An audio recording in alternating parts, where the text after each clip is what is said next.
أعوذ بالله من الشيطان الرجيم. بسم الله الرحمن الرحيم.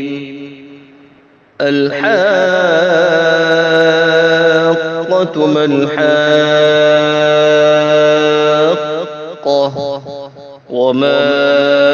أدراك ما الحاقة كذبت ثمود وعاد بالقارعة فأما ثمود فأهلكوا بالطاغية وأما عاد فأهلكوا بريح صرصر عاتية سخرها عليهم 7 ليال و8 أيام 7 ليال و8 أيام حسوما فترى القوم فيها صرعا كأنهم أعجاز نخل خاوية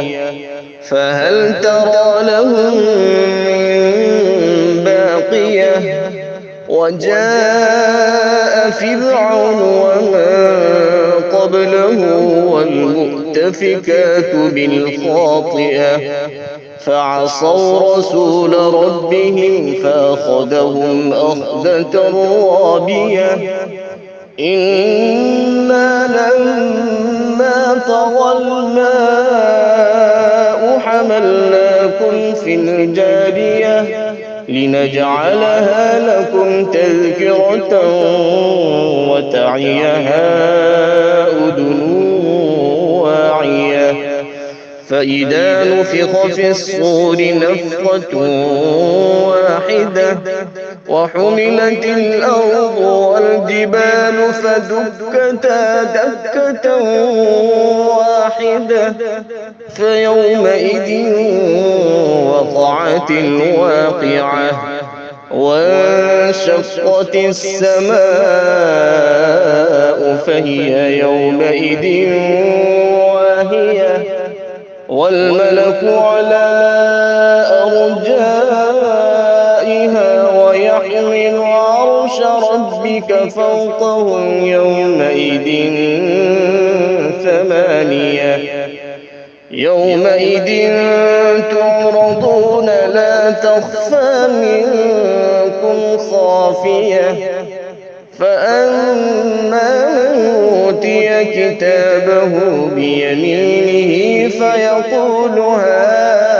هاؤم اقرءوا كتابيه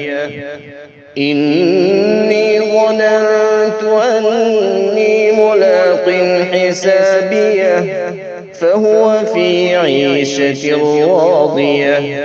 في جنة عالية قطوفها دانية كلوا واشربوا هنيئا بما أسلفتم في الأيام الخالية وأما من أوتي كتابه بشماله فيقول يا ليتني لم أوت كتابيه ولم أدر ما حسابيه يا ليتها كانت القاضية ما أغنى عني ماليه هلك عني سلطانيه خذوه فغلوه ثم الجحيم صلوه